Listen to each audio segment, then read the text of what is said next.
할렐루야. 우리 하나님은 살아계십니다. 살아계신 하나님의 은혜가 오늘 말씀 듣는 모든 분들에게 풍성하게 임하기를 간절히 바랍니다. 여러분, 하나님을 경험해 보셨습니까?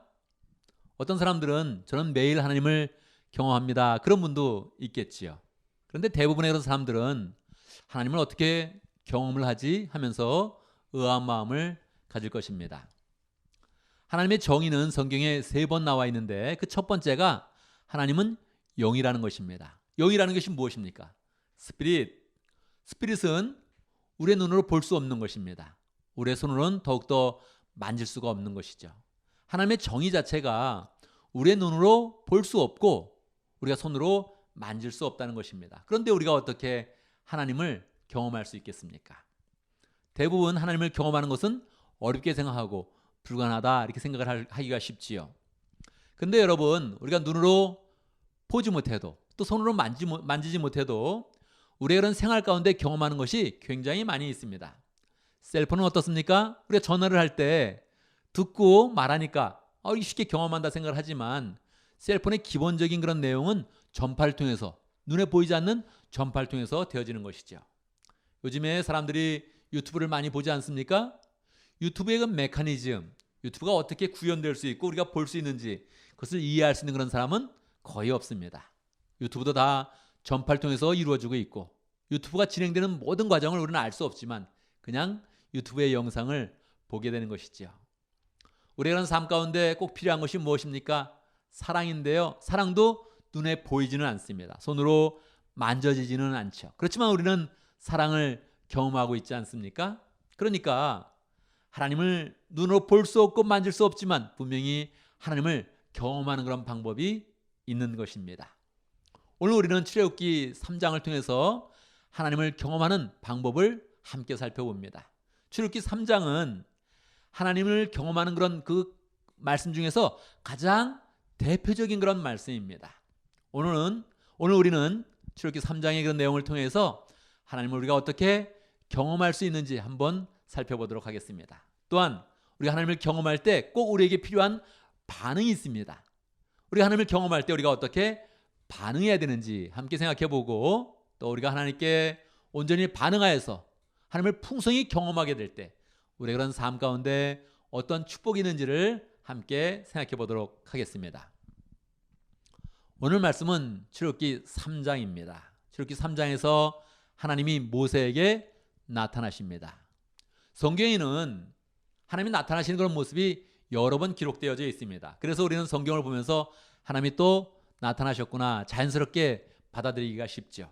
그런데 여러분, 이것은 하나님께서 하나님의 구원 역사 가운데, 하나님이 이 세상의 역사 가운데 400년 만에 처음으로 나타나신 일입니다. 모세의 인생만 두고 볼 때도 모세의 인생 가운데 모세가 지금 80세가 되었습니다. 그런데 80세가 된 그런 모세의 인생 가운데 가장 처음으로 나타나신 것입니다. 여러분, 오늘 말씀을 듣는 분 중에 80세가 안 되었다면 여러분은 하나님을 강력하게 만나는 그런 재미 없을 가능성이 굉장히 높은 것이지요. 그래서 우리는 이 하나님의 그런 나타나심을 특별하게 생각을 해야 됩니다. 하나님께서 400년 만에 이 땅 가운데 임재하실 때에 하나님이 주변의 환경을 어떻게 만들기를 원하셨겠습니까? 제가 고등학교 때 우리 교장 선생님은 항상 전 그런 학생들을 다 운동장에 세워놓고 선생님들도 다 앞에 세워놓고 그리고 마지막 밴드부를 옆에 놓고서 밴드가 막 울려 퍼질 때 교장 선생님이 딱 입장을 했습니다. 그걸 보니까 야, 교장 선생님 대단하다 그런 느낌을 갖게 되더라고요. 정말로 대통령이나 또는 나라의 중요한 그런 사람이 다른 나라에 가게 되면 그렇게 사열식을 갖지 않습니까? 밴드가 있거나 군악대가 있으면서 막 음악을 하고 사람들은 다 도열해 있고 거기를 쫙 걸어가면서 환영 행사를 갖지 않습니까? 그러니까요, 우리 하나님께서도 400년 만에 이 땅 가운데 오신다면 어떻게 하는 게 마땅합니까? 천군 천사들을 쫙 도열을 시키는 것입니다. 하늘도 색깔을 확 바꿔서 무지개 색깔이 나게 하고 천둥도 치게 하고 그리고 여러 가지 휘황찬란한 그런 일들을 다 마련해 놓으시고 그리고 하나님이 딱 임재하시면 하나님이 역시 영광의 하나님처럼 보이지 않겠습니까? 그런데 오늘 출애굽기 말씀해 보면 하나님께서는 떨기나무 가운데 임하셨습니다. 떨기나무가 무엇입니까? 오늘 새 번역에서는 그냥 떨기 이렇게 표현되어 있고요. 영어로 보면 부시입니다. 부시. 그러면 그냥 덤불이죠. 덤불. 그 덤불이 먼저 불이 막 타는 겁니다. 그래서 모세가 이상하다. 덤불이 불에 타고 있네. 근데 그 덤불이 그냥 없어지지 않는 것입니다. 불은 타고 있고 덤불은 그대로 있는 것입니다. 그래서 모세가 이상하다 생각하고 올 때 그때 하나님이 그 덤불의 불 가운데서 말씀하시는 거예요. 왜 그러셨을까요? 하나님이 멋지게 나타나실 수도 있는데 왜 하나님은 그 떨기 가운데서 나타나신 것일까요? 세 가지 이유가 있습니다. 이 떨기나무는 세 가지를 상징하는 것이죠. 첫 번째는 예수님을 상징합니다. 두 번째는 모세를 상징하고 세 번째는 이스라엘 백성을 상징합니다. 예수님께서 나중에 말씀으로 이 땅 가운데 임하실 것인데 예수님의 모습이 영광스럽게 오지 않을 것입니다. 마치 떨기나무처럼 떨기처럼 그냥 부시처럼 그렇게 보잘것없는 그런 모습으로 오셔서 우리에게 말씀하여 주는 것입니다. 모세의 상황도 그러합니다. 모세는 40년 동안 애굽의 궁전에서 이집트의 궁전에서 왕자로서 생활하였습니다. 영광이 있었던 그런 삶이었죠. 옷도 멋있었고 그 모든 그런 갖추고 있는 그런 모습들이 다 왕자의 품격을 나타냈을 것입니다. 그런데 지금 모세는 40년 동안 미디안에서 목자의 그런 생활을 했습니다. 장인의 그런 양들을 돌보는 그런 생활들을 했지요. 모세의 모습이 딱 그렇게 떨기나무 같은 것입니다. 하나님께서 모세의 수준에 맞추어서 지금 나타나셔서 말씀하시는 것입니다. 하나님께서 하늘의 영광을 가지고 나타나시면 모세는 감히 그 말씀을 받들지도 못하는 거지요. 세 번째는 이스라엘 백성을 상징합니다. 이스라엘 백성은 떨기나무처럼 부시처럼 그냥 불에 타서 없어지는 존재입니다. 지금 이집트에서 이스라엘 백성들은 많은 핍박을 받고 있습니다. 그 핍박을 받을 때 산의 아들은 다 죽여라 이런 명령도 있었으니까 당장 그 민족이 없어질 것 같습니다. 그런데 이스라엘 민족은 없어지지 않고 계속 하나님의 은혜 가운데 보호하심을 보며 계속 번성하고 있는 것입니다. 이렇게 하나님은 임재하시면서 하나님의 계시를 담고 하나님의 뜻을 담아서 떨기 가운데 나타나셔서 모세에게 말씀하셨습니다. 비록 떨기나무 가운데 임하셨지만 하나님의 임재를 나타내니까 하나님은 엄중한 목소리로 말씀하십니다. 모세야, 여기는 거룩한 곳이니 내 신을 벗어라, 그렇게 말씀하셨습니다. 신을 벗는다는 것은 완전한 그런 복종을 의미하죠. 저도 인도에 갔을 때 사원에 가니까 신을 벗으시오 이렇게 이야기하더라고요. 제 마음 가운데 신을 벗어 그냥 들어가고 싶은데 신을 벗으라니까 할 수 없이 벗었습니다. 마음이 더 준비되는 그런 마음이 되는 것이지요. 거룩한 곳이다. 여기는 내가 비록 떨기나무 가운데 있지만 나의 영역이다. 내가 임했다. 거룩한 곳이다. 그렇게 말씀하시면서 신을 벗으라고 했습니다. 그리고 이제 하나님께서 모세에게 말씀하십니다. 내가 이집트에서 지금 고생하는 이스라엘 백성들의 신음소리를 들었다. 너는 가서 그들을 구원해라. 그렇게 말씀하셨습니다. 여러분에게 하나님께서 중동에 가서 고생하는 여자들과 어린아이들을 구원해라. 그럼 여러분 구원할 수 있겠습니까? 저기 쿠바나 남미 같은 데 가서 고통받는 그런 사람도 있으면 네가 가서 구원해라. 그럼 구원할 수 있겠습니까? 아니면 한민족이니까 북한에 가서 지금 고생하는 그런 주민들을 구원해라. 그렇게 말하면 여러분은 어떤 반응을 보이시겠습니까? 모세의 마음 가운데는 이스라엘 백성을 구원하고 싶은 그런 마음이 있었습니다. 언제요? 약 40년 전에 젊었을 때 왕자로서 힘도 있고 군사도 있고 자기의 그런 능력이 발휘되고 있을 때 그때 이스라엘을 구원하고 싶은 마음이 있었습니다. 그래서 열심히 노력을 했는데 그가 한 일은 이집트 사람 한 사람을 죽이고 그냥 도망쳐 온 것입니다. 그리고 40년이 흘렀습니다. 모세의 그런 마음 가운데서는 할 수 없겠는데요. 그런 마음이 들었겠지요. 그런데 모세가 할 수 있느냐 없느냐 그것이 중요하지 않습니다. 모세가 자신감이 있느냐 없느냐 그것이 중요한 것이 아닙니다. 하나님께서 나타나셨고 하나님께서 그 뜻을 말씀하여 주셨을 때 이것이 하나님을 경험하는 첫 번째 단계인 것입니다. 여러분, 하나님을 경험한다는 것은 우리가 막 뭔가를 느끼는 것이 아닙니다. 하나님께서 임하셔서 하나님의 말씀을 주실 때 그때 우리는 하나님을 경험하게 되는 것입니다. 하나님의 말씀이 모세에게 주어졌습니다. 모세는 어떻게 해야 될까요? 이스라엘 백성들 가서 구원하라는 그런 그 말씀을 받았습니다. 이제 모세는 어떻게 해야 될까요? 아무리 생각해봐도 모세는 할 수 없다는 것을 잘 알고 있습니다.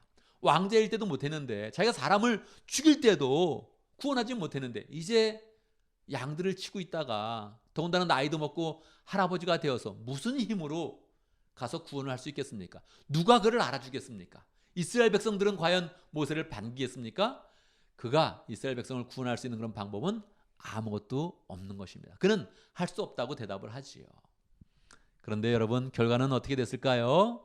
결과는 결국은 안 될 것 같은데, 결국 하나님의 말씀에 순종하여서 모세는 이집트로 가게 됩니다. 가면 하나님의 역사가 나타나는 것입니다. 모세의 힘이 아니라, 모세의 능력이 아니라 하나님의 능력이 나타나면서 모세는 더 하나님을 풍성하게 경험하게 되는 것입니다. 우리는 이미 그 역사를 알고 있죠. 모세가 하나님의 말씀에 순종해서 내려가서 이스라엘 백성들 가운데 하나님의 큰 은혜를 나타내고 능력을 나타내면서 그들을 구원했던 것입니다. 그가 가지고 왔던 것은 오직 지팡이뿐이었는데, 하나님의 능력이 나타나니까 지팡이도 능력을 발휘하고 모세의 말도 능력을 발휘하고 하나님을 풍성히 경험하면서 다른 사람까지 하나님을 경험하게 만들면서 구원의 역사를 만들어 갔던 것입니다. 여러분, 오늘의 말씀 가운데 우리가 배울 영적 교훈은 무엇입니까? 첫 번째, 주님께서 나타나셔서 말씀을 주실 때 우리는 하나님을 경험한다는 것입니다. 사람들은 하나님을 경험한다고 했을 때 큰 그런 영적인 그런 체험을 생각을 합니다. 어떤 사람이 입신을 했다, 신의 영역에 들어갔다, 하늘나라를 봤다, 이런 거를 경험으로 생각을 하죠. 아니면 슈퍼먼처럼, 아니면 슈퍼우먼처럼 큰 능력이 있어서 막 뭔가를 할 수 있는 것을 하나님의 능력을 경험한다, 이렇게 생각을 합니다. 그렇지 않습니다, 여러분. 우리가 입신을 한다고 해서 하나님을 경험하는 것이 아닙니다. 뭐 큰 능력을 나타낸다고 해서 하나님의 그런 능력을 경험하는 것이 아닙니다.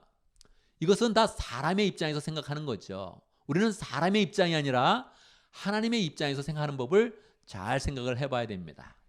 여러분, 개미가 사람에 대해서는 어떻게 생각을 하겠습니까? 개미는 사람의 얼굴을 본 적도 없습니다. 개미가 사람을 경험하는 것은 아마 신발을 경험하겠죠. 더듬이로 만져서 신발을 경험하면서 사람이 신은 신은 크다, 그리고 저 신발을 조심해야 된다, 뭐 그런 거 외에는 사람에 대해서 알 수 있는 그런 방법이 없을 것입니다. 사람이 무슨 생각을 하고 있는지, 사람의 그런 예술의 세계가 얼마나 깊은지, 사람이 생각하는 그런 능력이 얼마나 굉장한지, 사람이 로켓을 발사해서 우주를 갈 수 있다, 이런 것은 개미로서는 꿈을 꿀 수도 없는 것입니다. 그러니까 개미의 입장에서 사람을 생각하면 그것이 우습지 않습니까? 똑같습니다. 사람의 입장에서 자꾸 하나님을 생각하는 것이 아니라 하나님 편에서 사람을 봐야 되는 것입니다. 하나님 편에서 사람을 보면 어떻습니까? 사람은 태어나서 자기가 잘난 줄 알고 자기의 자존심을 세우다가 젊은 날에 조금 포물리며 살다가 늙어서 죽는 것입니다. 우리의 삶은 다 죽음으로 달려가고 있는 것입니다. 잘났다 그래도 우리가 이룰 수 있는 것이 많지 않은 것입니다. 하나님이 주고 싶은 것은 무엇입니까? 구원이요, 영생이요, 하나님의 나라입니다. 하나님의 뜻이 더 중요한 것입니다. 사람의 자존심이 중요한 것이 아니라, 사람의 계획이 중요한 것이 아니라 하나님의 그런 말씀과 뜻과 구원의 역사가 중요한 것이죠. 그것을 우리에게 밝혀줄 때 하나님을 경험하게 되는 것입니다. 오늘 말씀에서 보면 모세는 하나님의 말씀을 받으면서 하나님을 경험하는 것입니다. 그는 이집트에 있을 때 정말로 세계 최고의 그런 교육을 받았습니다. 옷도 가장 좋은 것을 입었고 뭐 화장품도 많이 썼을 거예요. 폼나게 살았을 거예요. 그런데 그때는 하나님을 경험하는 것이 아닙니다. 아무것도 할 수 없는 것이지요. 그러나 하나님께서 말씀을 주시게 될 때, 그때 모세는 처음으로 하나님을 경험하며 하나님의 뜻을 알게 되며 구원의 역사로 들어가게 되는 것입니다. 두 번째 교훈은, 하나님에 대한 경험은 갈등을 만들며 순종을 요구한다는 것입니다. 여러분, 구원의 그런 그 말씀을 들으면 어떡하겠습니까? 하나님께서 그 계획을 말씀해 주면 어떡하겠습니까? 가슴이 벅차오르겠죠. 기분이 좋겠죠. 그리고 그걸 위해서 헌신해야겠다, 이런 마음이 들겠죠. 그러나 실상은 그렇지 못합니다. 모세가 하나님의 말씀을 들었을 때 어떤 생각을 가졌겠습니까? 이집트로 가면 지금 내가 하던 일은 어떻게 하고요? 가족들과 떨어지라고요? 다른 사람이 가족들과 떨어지는 것은 쉬워 보이죠? 우리가 가족들과 떨어지라면 어떤 그런 마음이 들겠습니까? 가족과 떨어져서 교회 일만 하십시오. 목장만 섬기십시오. 그러면은 어떤 생각이 들겠습니까? 성경에 있는 모든 그런 인물들은 다 주의 말씀을 들을 때마다 당황했습니다. 갈등을 가졌습니다. 그 삶을 조정하기 위해서 정말로 애를 많이 썼습니다. 하나님의 말씀은 우리에게 기쁨과 은혜를 주는 것이 아니라 첫 번째는 우리에게 갈등을 줍니다. 왜냐하면 우리에게 순종을 요구하고 하나님의 그런 길로 나아가게 될 때 우리의 많은 그런 삶을 헌신하게 되는 것입니다. 그러니까 우리의 그런 삶 가운데 큰 갈등을 일어나기 때문에 대부분의 그런 사람들은 하나님의 말씀을 듣는 것에서 끝나게 됩니다. 이것은 하나님을 경험하는 것 중에 50%가 되어지고요. 순종하지 않으면 하나님을 내가 완전히 경험했다. 그래서 하나님의 능력을 체험했다. 이렇게까지 간증을 할 수가 없는 것입니다. 반드시 하나님을 경험하는 것은 주의 말씀을 들었을 때 내 마음에 갈등이 일어났지만 그 모든 그런 갈등을 다 이겨내고 실행했을 때 그때 열매를 거두면서 하나님을 완전하게 경험하게 되는 것입니다. 그래서 우리의 마음 가운데 하나님을 경험한다 생각했을 때는 두 가지를 꼭 기억해야 되는 것입니다. 하나님의 말씀이 나에게 주어져서 내가 하나님의 뜻을 알게 된다.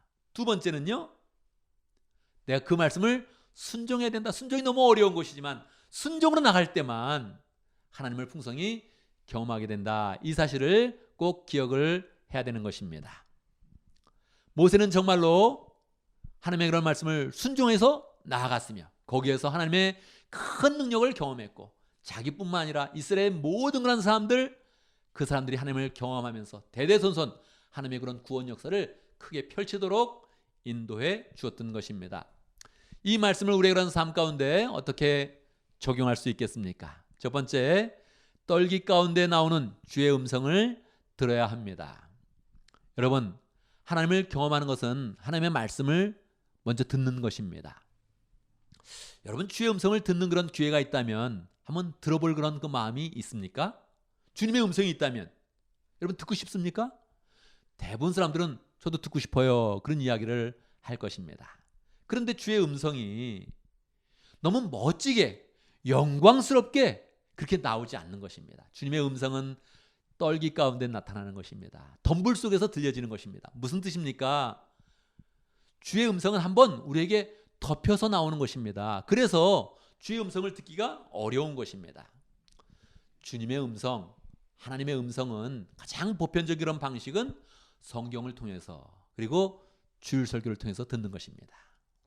여러분, 누구나 성경은 볼 수 있습니다. 성경을 본다는 사람이 아주 많습니다. 그러나 성경을 통해서 내가 하나님의 말씀을 받았다, 주의 음성을 들었다, 이런 사람이 많지 않은 것입니다. 왜 그렇습니까? 성경은 조금 더 집중해서 들어야 되고 마음을 들여서 들어야 되고 그리고 하나님의 음성을 듣겠습니다 하는 그런 결단을 가지고 들어야 그것이 들려지는 것입니다. 그렇지 않으면 이스라엘의 역사가 보여지는데 재미가 없고 성경을 읽어보는데 이해가 안 되고 성경의 그런 지식이 더 배경 지식이 필요해야 그것이 다 알 수 있는데 그걸 알 수가 없는 것입니다. 이상하지요? 예능을 한번 이렇게 보면 정말 실없는 내용인데 1시간을 쉽게 볼 수 있습니다. 그런데 성경을 1시간 보는 게 그렇게 어려운 거예요. 드라마를 보면 대부분 가짜거든요. 대부분 가짜고 대부분 사람의 흥미를 위해서 조작해 놓은 것입니다.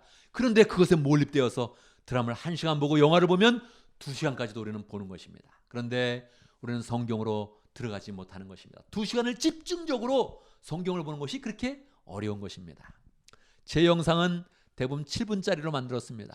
7분을 보면 성경을 이해할 수 있는 그런 마음이 드는데 이 성경 영상을 보는데 그렇게 마음이 어려운 것입니다. 우리의 그런 그 마음이 이미 하나님의 그런 그 말씀에 대해서 관심을 가지고 열정을 가지면서 보겠습니다, 듣겠습니다, 이런 마음으로 나가지 않는 것입니다. 어디 가서 돈을 많이 번대, 학군이 좋대, 그러면 귀가 번쩍 뜨이는데 주의 말씀이야, 하나님의 뜻이야 이러면 우리의 마음이 이렇게 준비가 안 되는 것입니다. 그래서 우리는 자꾸 마음속에 다짐을 해야 됩니다. 내가 주님의 음성을 듣고 싶습니다. 듣고 싶습니다. 그러면 주님께서 말씀하십니다. 내 음성은 덤불에 가려져서 떨기나무 가운데서 들려진다. 이렇게 말씀하시는 것입니다. 그래서 주의 음성이 떨기나무 가운데 있어도 나는 듣겠습니다. 이런 마음을 가지면 하나님께서 매일매일 매주 우리에게 말씀을 주시는 것입니다. 가장 쉬운 방법은 우리 공동체에 주시는 하나님의 말씀, 설교 말씀을 잘 듣는 것입니다. 이것도 마음이 준비돼야 들려지는 것입니다. 마음이 들려지지 않으면 자꾸 다른 게 보이는 거죠. 목사님이 오늘 넥타이를 어떤 것을 했네. 오늘 목사님의 가르마는 조금 더 다르네. 뭐 이런 걸 보는 것이지 들려지지가 않는 것입니다. 자꾸 이러한 외부적인 거, 우리의 마음을 가리우는 모든 것들을 걷어내고 떨기나무 깊은 곳에서 들려지는 하나님의 음성을 듣겠습니다. 난 주의 음성이 필요합니다. 할렐루야. 이것을 고백하면 주님은 늘 기쁜 마음으로 주님의 음성을 들려주는 것입니다. 자, 두 번째는요. 순종 가운데 위대한 일을 성취하라. 하나님의 음성을 듣고 싶다. 그래서 들려줬어요. 어떻게 된다고요? 우리의 그런 삶 가운데는 갈등이 시작되는 것입니다.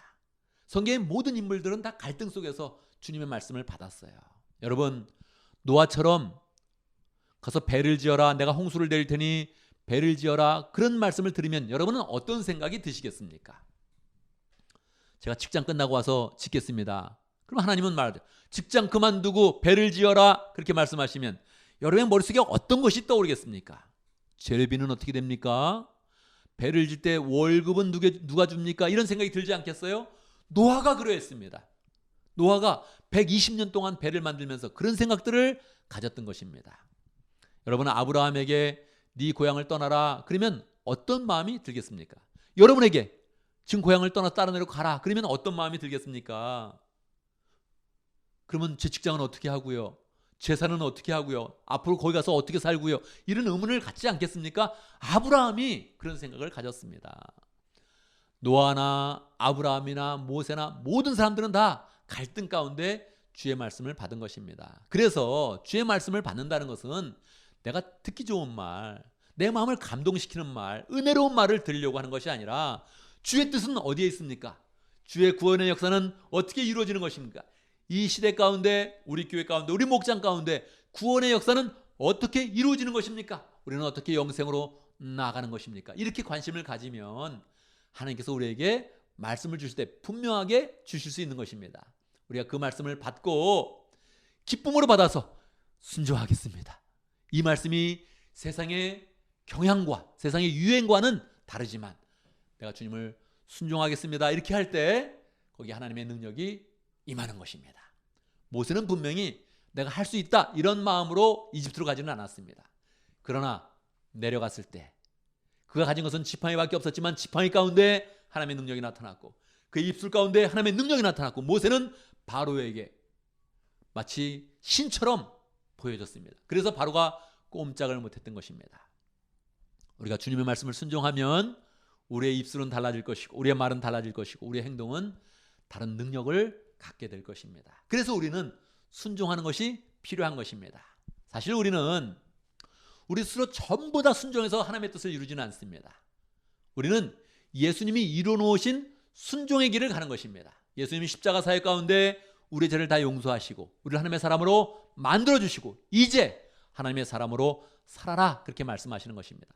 우리가 살아서 하나님의 그런 백성이 되는 것이 아니고 우리가 살아내서 행동으로 하나님의 자녀가 되는 것이 아닙니다. 우리는 다 예수님이 이뤄놓으신 순종의 길을 가는 것입니다. 예수님을 따라가는 것이요 사도들을 따라가는 것이요 믿음의 조상들을 따라가는 것입니다. 그래서 우리는 계속 할 수 있습니다. 예수님을 본받아 할 수 있습니다. 이런 마음으로 순종의 그런 삶을 살아야 하는 것입니다.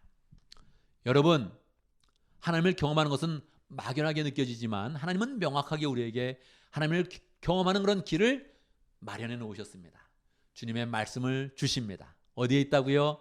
떨기나무 가운데 있습니다. 그래서 우리가 관심을 가져야지만 주의 말씀이 들려지는 것입니다. 주의 말씀이 들려지면 어떻게 된다고요? 갈등이 있습니다. 갈등이 있어도 예수님께서 다 순종의 길을 이루어 놓으셨는데 구원의 역사를 다 이루어 놓으셨는데 내가 주님의 길을 따라가서 구원의 역사를 이루겠습니다.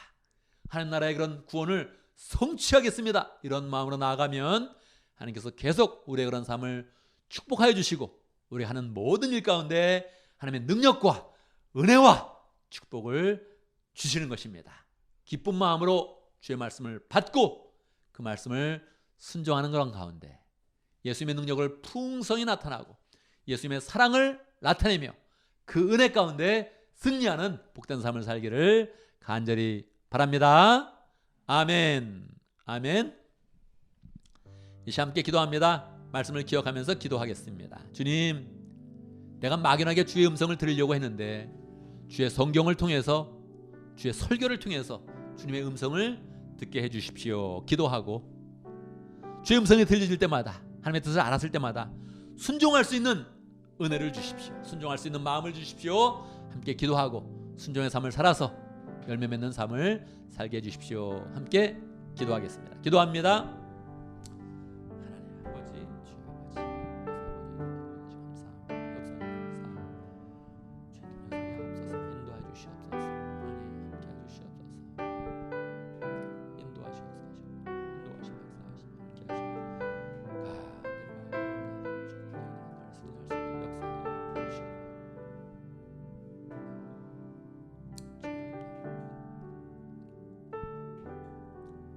살아계신 하나님 아버지, 우리를 구원하여 주시고 우리를 통하여서 하나님의 말씀을 주시는 가운데 하나님을 경험할 수 있도록 역사하심을 감사합니다.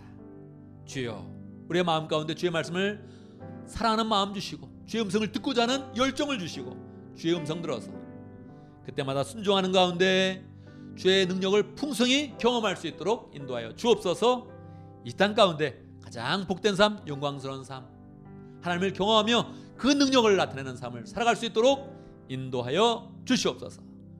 예수님의 이름으로 기도드리옵나이다. 아멘. 아멘.